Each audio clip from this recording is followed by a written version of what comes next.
Welcome back to the Newstrength Way podcast. And this week I've got Nath with me and we're hitting hot buttons. So obviously we've been around the game for a long time, working through with in different gym settings.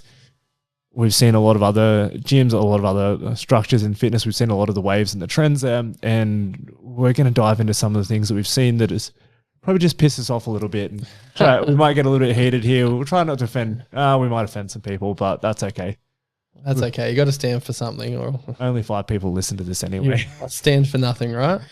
Yeah. So basically, a lot of this comes down to like just things that are against our core principles of like what we really value in fitness, and essentially, it's like being a client-first business and being a client-first process, like where our intention is to help people in the best way possible. And a lot of these things that are maybe taking shortcuts away from helping people in the best way that we could possibly serve them, and maybe taking shortcuts from elevating the standard of the fitness industry. So I've got the plan here of what we're going to go through, and I think I'm just going to hit you with it and see what your natural reaction is on a few of these things, and then we'll go from there.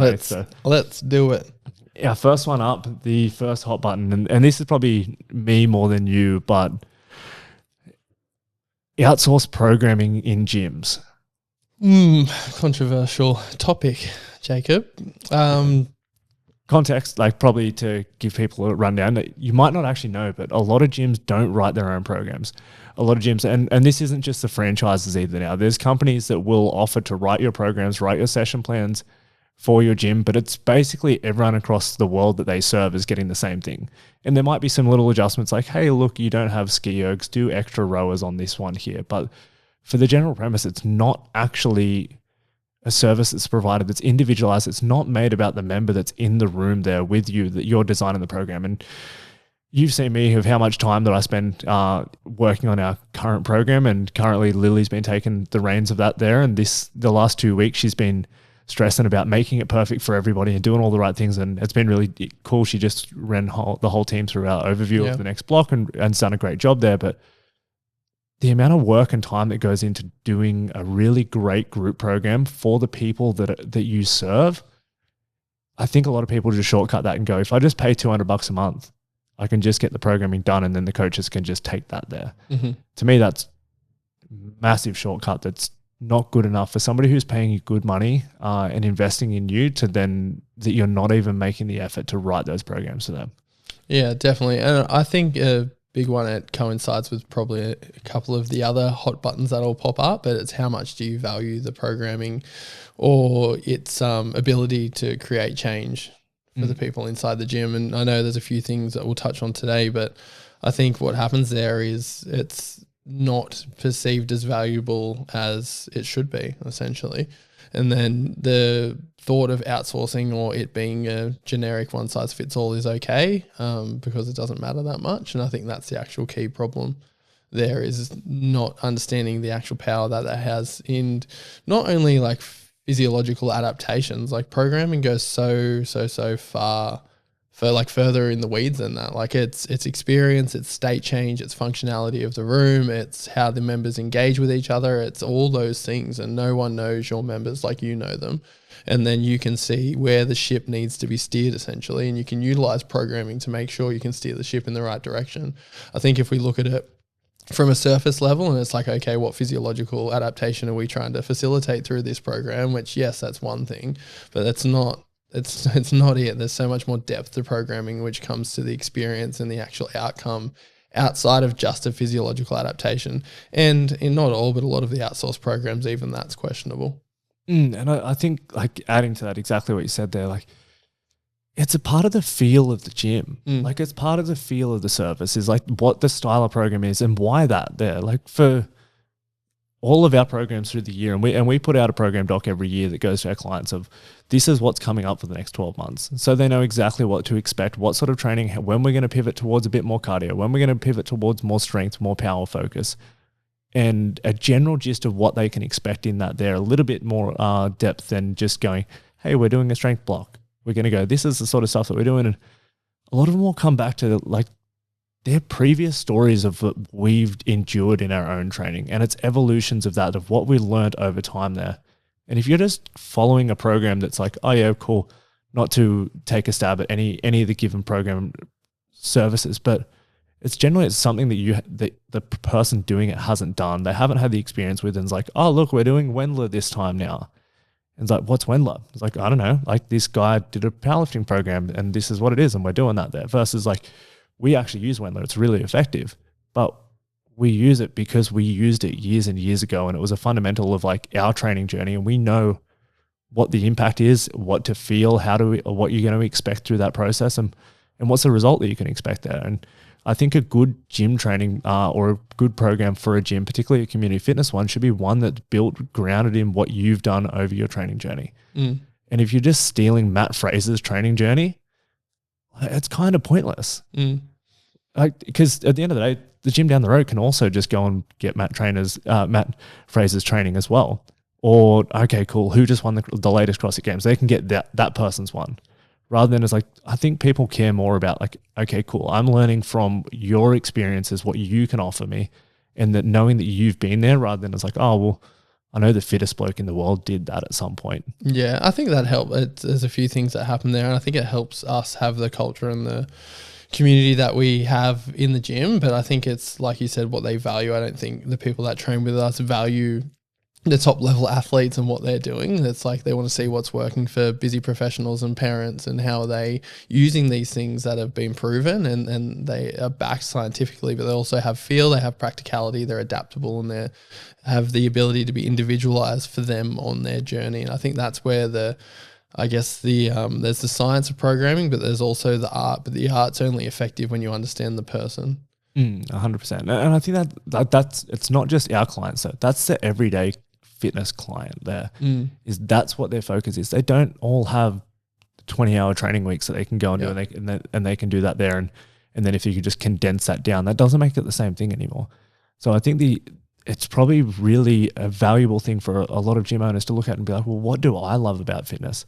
Not like, oh, what workouts were hard from this programming organization? Yeah, cool. Is that going to do the service for me there? I think a lot of their members would love to go, what did you do? Like, how did you get strong? What were the things that you were doing there, and how can I do that? Yeah. Or what was your best, like, what was the program that improved your fitness the most? How did you do that there?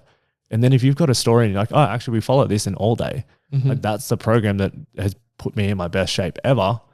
The next time that one comes around, they go, hell yeah, this is what Nate said that is what he got in the best shape ever from. So, and if they're adding to that in the new time that we're doing that, it's an evolution of that, taking what we learnt from 100 plus people going through that program and evolving it to the next level and improving it each time. Yeah, 100%. You're getting a service that's like, it's story backed. For us, it's part of the Newstrength story. All the programs are stuff that we've tested, tried, tinkered, and we'll flirt some stuff in there to try something new every now and then. So we're not just doing the same things year on each time, but we know that everyone knows that it's part of our training journey, and that's why we're using those things. Yeah, 100%. And shout out to All Day. Went from 196 10-minute max to 212 on the Echo bike. So thank you very much, Jacob. Yeah. Well, now hopefully Lily can just make us all strong as hell coming into the next thing, while Claire also gets us over the line for this marathon. So yeah. Streamlining off the outsourced program, and we're going to go into, and we used to work in a one-on-one setting, a bunch of other one-on-one trainers around, and I'd see it in commercial gyms like the Genesis and stuff. The PTs would have this circuit already set up at the start of the day, and then next thing, each client would leave, and then the next person comes in and just follows the same thing. It was like it was a group class, but the rest of the people weren't in the group, and it was just delivered in a one-to-one setting. And I feel like the same thing again is like the shortcut taken and going, all right, I'm not going to plan programs for my 8 clients today. I'm just going to take them through the exact same service, and they're all paying me one-to-one rates. And I'm sure you've got some good chat in between the sets, but it can't be that good that's worth all the money there if you're not changing anything for that person.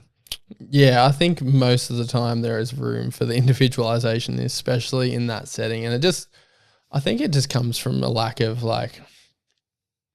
there's a lack of depth or mission or vision for what the service can give. I think it's it'll do is where that comes from. It'll do, I'll get paid, and then we'll move on from there, essentially. But there's so much more value that could be given to the client to take them on the journey. But if the journey isn't clear on where you're trying to take people in that individual I guess, as an individual, then I guess it's just the path of least resistance for the coach, right? And they just do what's easiest and or they can get through the day and then get paid at the end of the week and then show up and do that. But I think it just lacks depth. I think that's the biggest thing there, where it's like sucks for both of them. Like as a coach, like surely that's not fucking lighting you up very much, is it?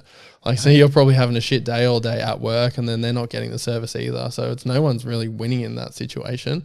Like you probably have someone that leaves the industry and just said it wasn't for them, and then you have clients that are all doing the same thing, and sure, some people might get some results if they just need some GPP work, but then you have all these people that want more and they'll probably leave, or even worst case scenario, they stick around and they don't actually go anywhere.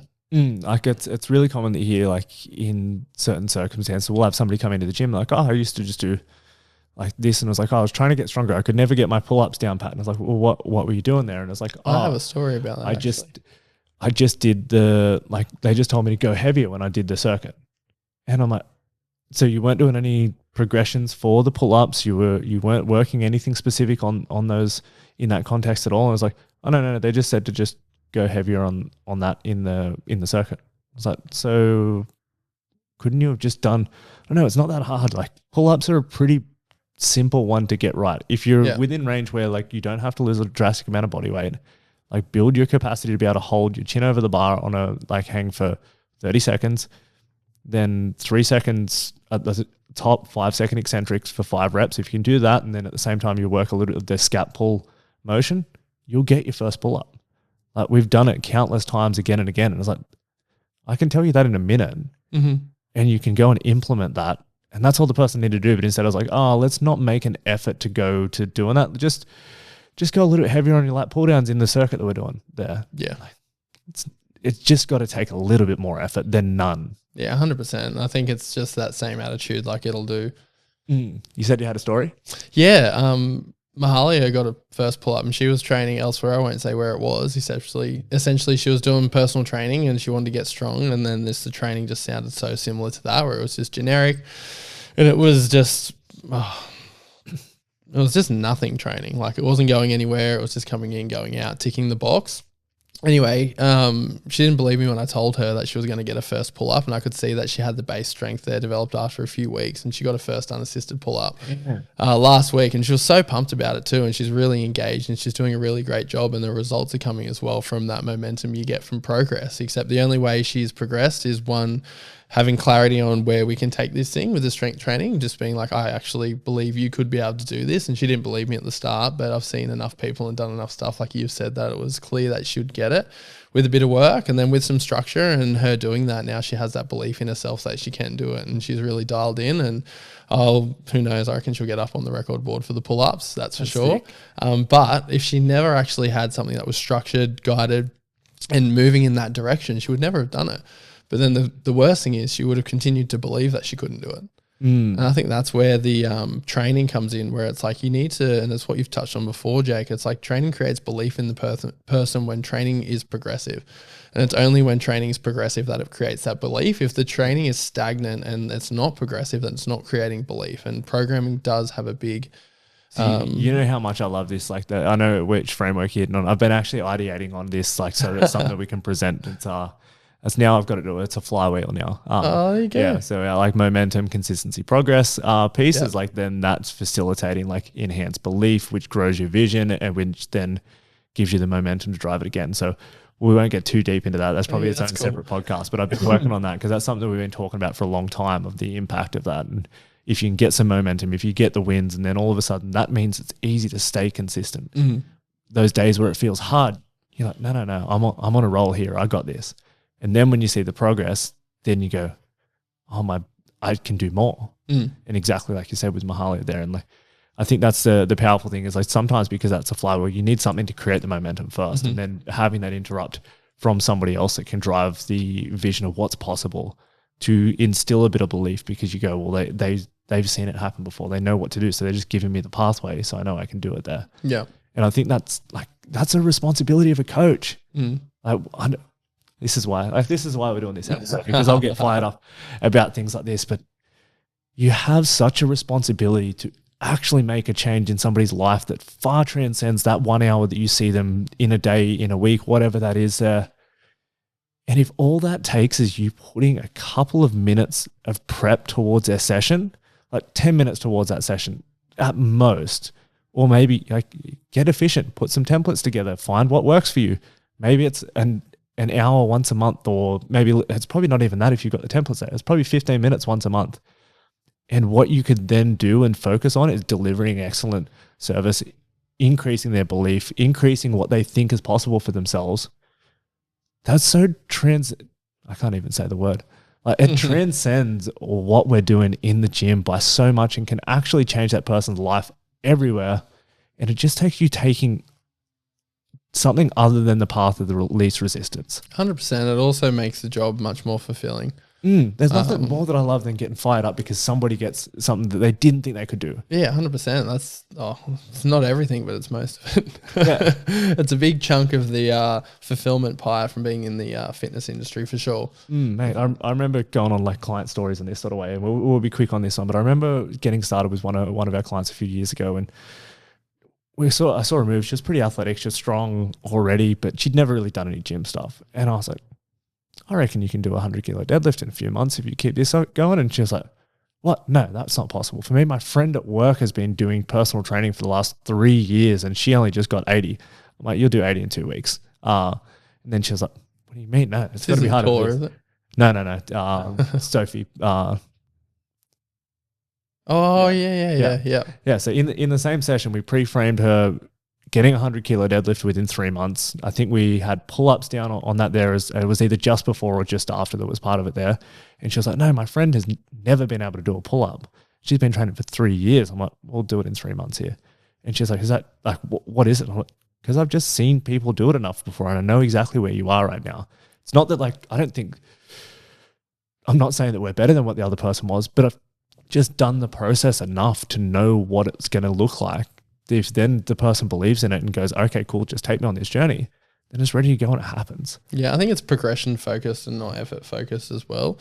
Where you have a structure or a business model that sells the sweat session and doesn't sell the actual change, then people don't actually focus on the actual results and the compounding effects that training can have.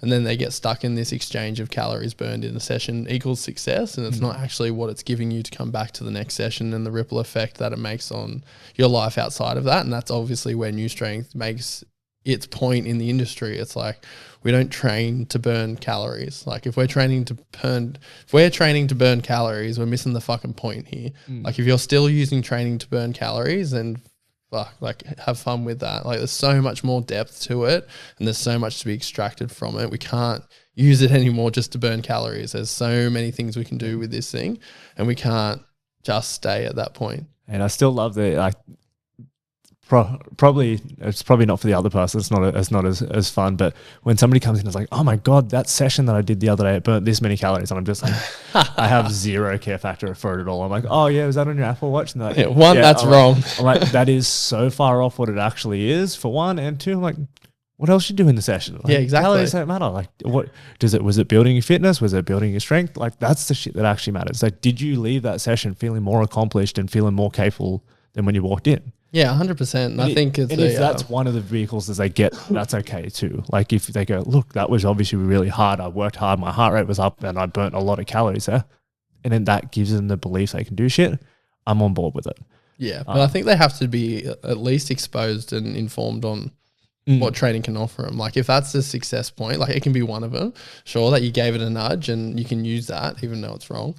But it's not, it's such a small piece of such a bigger picture. And I think this is where, and I know you said we won't touch on this for too long, except this is where people just fucking get it wrong. And then they're like, why do I struggle with motivation? Or why can't I stay consistent? Or why do I do this? Why do I do that? It's like, it's probably you're in a fucking business model that tells you that burning the most amount of calories on the screen up on the thing is your success for today. And then if you feel like you can't flog yourself 10 times as hard to burn more calories, which is wrong anyway, then you're not progressing, but there's no actual objective measures on how's this impacting your life? How's this impacting you as an individual? And then what are we actually doing with this program or with this session? And then what can you expect from that? Because you'd know, Jake, like you're going to have a different percentage of yourself that you can apply to a session on every given point, but you can manage that if you do it well with the programming. But at the same time, like when you're in phases of building strength, you don't feel strong.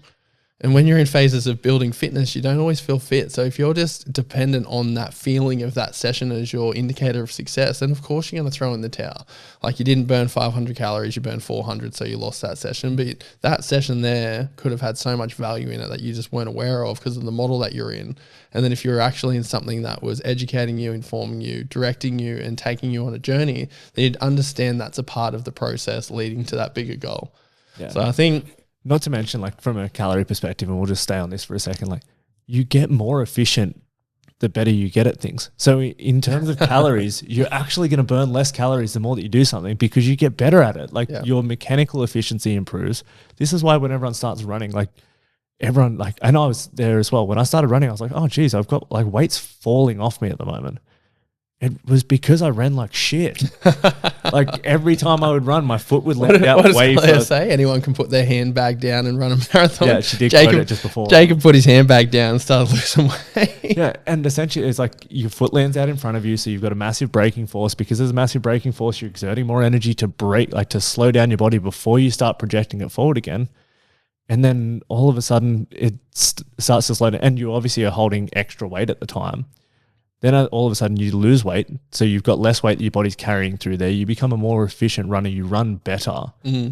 And that both of those ways there result in you burning less calories for the given output there. Yeah, but I think another thing is like, we talk about this for so long, but the thing is when people, and it's not their fault, it's just the industry is a bit fucked really, but it's the perception on what calories are as well, where they're like the perception's so skewed and it's just so it's so flawed, where so many of those people will go, I have burnt this many calories so I can eat this many calories, and not actually understand how caloric output and intake works or any of that stuff. So they're using this measurement, well, one, they don't understand, and two, it's incorrect anyway, like your watch is wrong, sorry to break it to you. Yeah. And then they make decisions based off that, where it's like, fuck, if we could just do this around performance, compounding returns from your training and who you're becoming, like that stuff won't matter so much. Like it's not. I love all the things that like, the Instagram videos, and it's like me burning off the 1,000-calorie pizza that I just ate.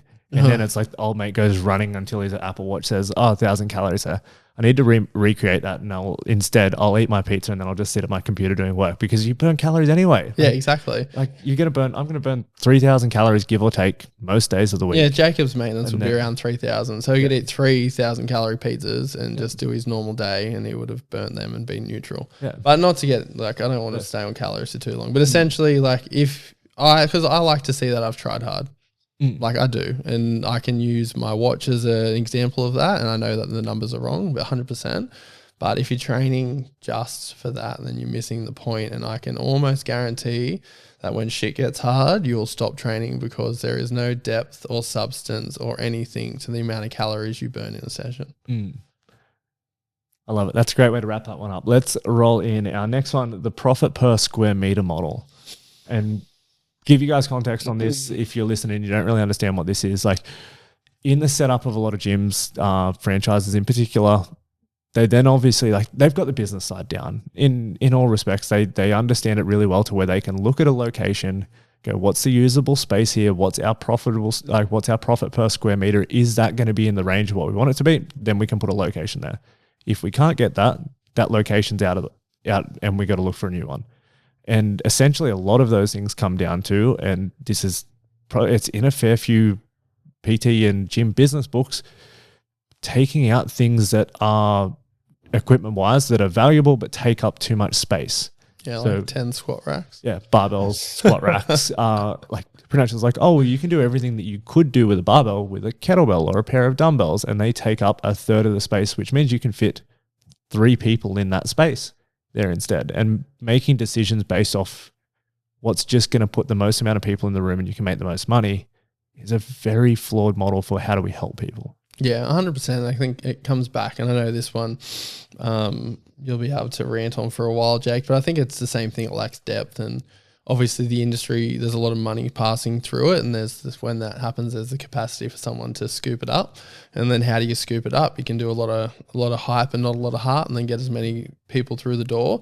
And like the thing is, there's just not a lot of depth or character to the actual locations. I feel like they look like a business model, they feel like a business model, and there's no actual depth or connection or community built from there.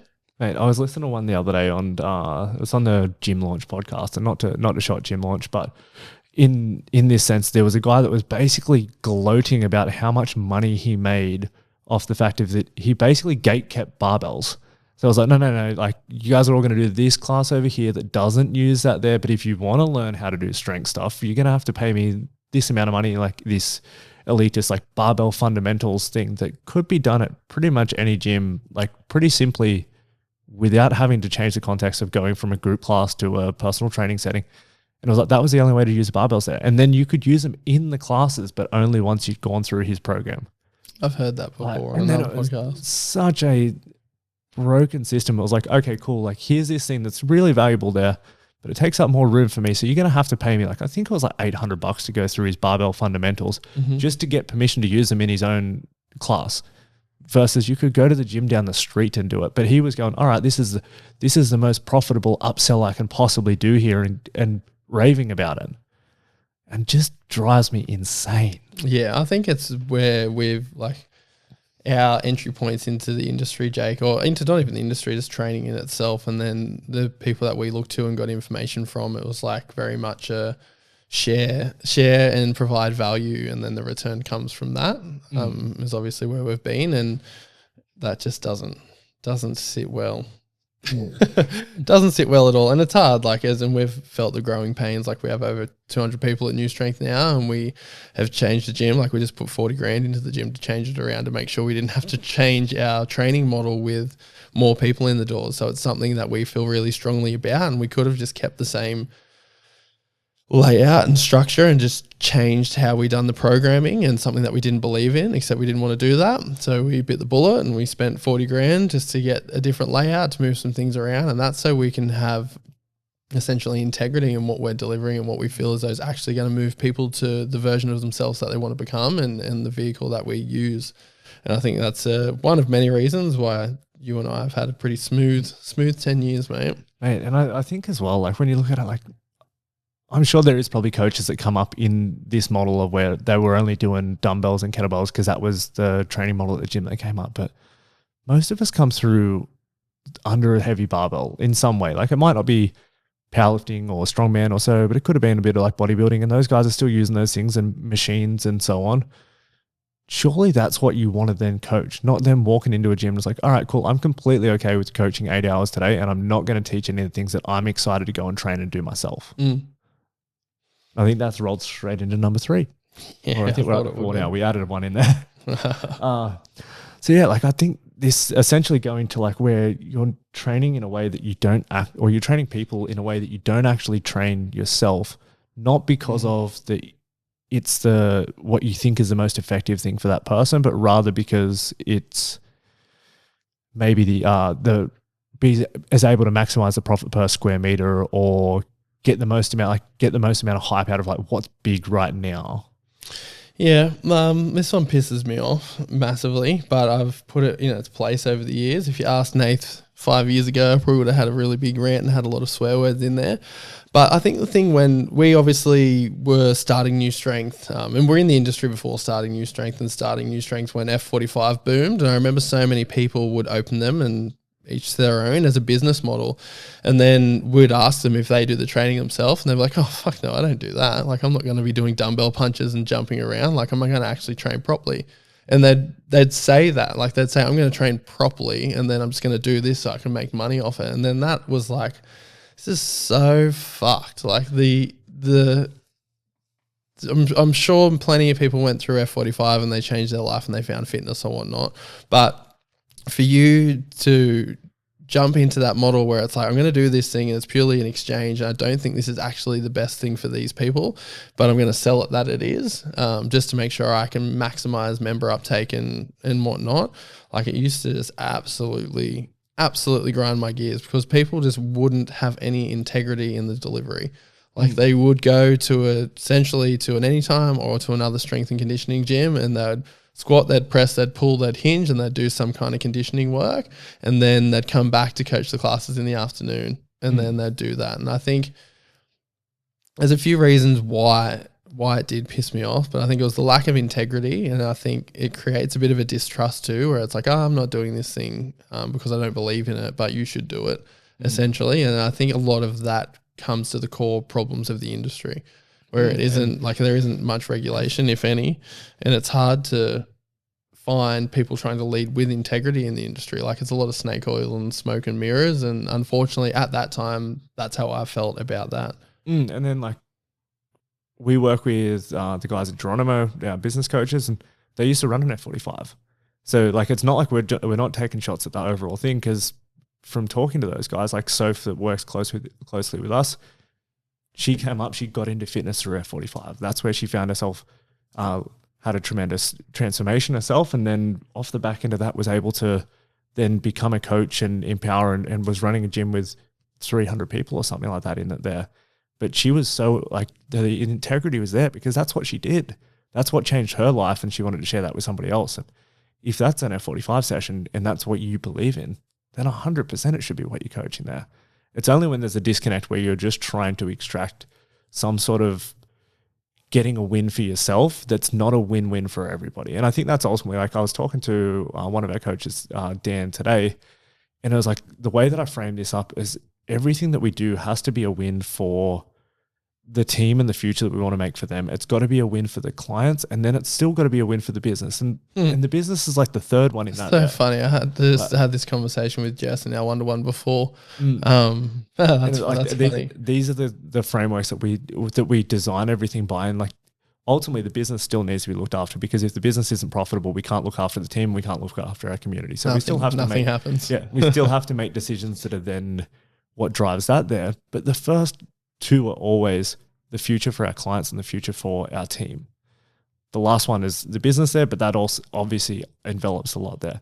Yeah, it's the foundation those are built upon. And I think a lot of the decisions in a lot of these things that we're talking about is like, how do I get the personal win here? And a lot of the time it's at somebody else's expense. And maybe that comes from sports. Like, I know sports aren't like a zero-sum game. Like, if we're playing in footy right now, for me to win, you have to lose. For you to win, I have to lose. The world doesn't work in zero-sum games. Like, it can be addition. Like, for me to win, you can also win. Everybody can win in this circumstance. In how do we create a way that then fulfills those three things for us? Like, our team are looked after, our clients are looked after, and the business is looked after, and can grow and leave a legacy that we want it to leave. And I think that this is the issue. Maybe that comes from, like, I love sport, and I'll nearly support Australia in anything that's out there. Like, I'll jump on board and get on the bandwagon of things. But sports does teach us that zero-sum game. And I think that ultimately in the real world, we need to learn that the world doesn't work in a zero-sum game, and you can win and so can everyone else. And how can we make that the normal for you in how you think about things so that you can make good decisions that are working for everybody? 100%. I think you nailed that, Jacob. I'm going to have to pick up Macy. I think. Is there anything else, or is that it? We are going to wrap up with just a quick little rapid fire from me to you on other things. All right, let's do it. That are what things that you would change or get rid of in these sort of things. All right. So first up, what 3 exercises would you bin that you've seen that you'd never want to see again be done? Oh, dumbbell punches. Number one, dumbbell punches. Number 2 would be, that's a good question. Obviously have a hate for dumbbell punches. Number 1, dumbbell punches. Number 2, dumbbell punches. Number 3, dumbbell punches. I don't know off the top of my head. You stumped me. I'm just going to say dumbbell punches 3 times. You're just going with dumbbell punches. All in on it. I love it now. Dumbbell punches, Bosu ball work for Gen Pop. And that's it. We're going to leave it on that there. Can we come back to that next episode? And I'll have a think about it. We can have like a quick fire, like start, stop, kill of the fitness industry in every episode. All right. Last thing. Let's go. What should people do more of?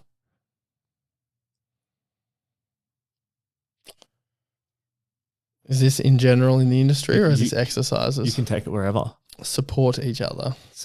And so we're killing dumbbell punches. We're What are we stopping? What, as an industry, what are we stopping? Training to burn calories. Fuck it right off. Wrapped it up. Nice. I love it. Great stuff.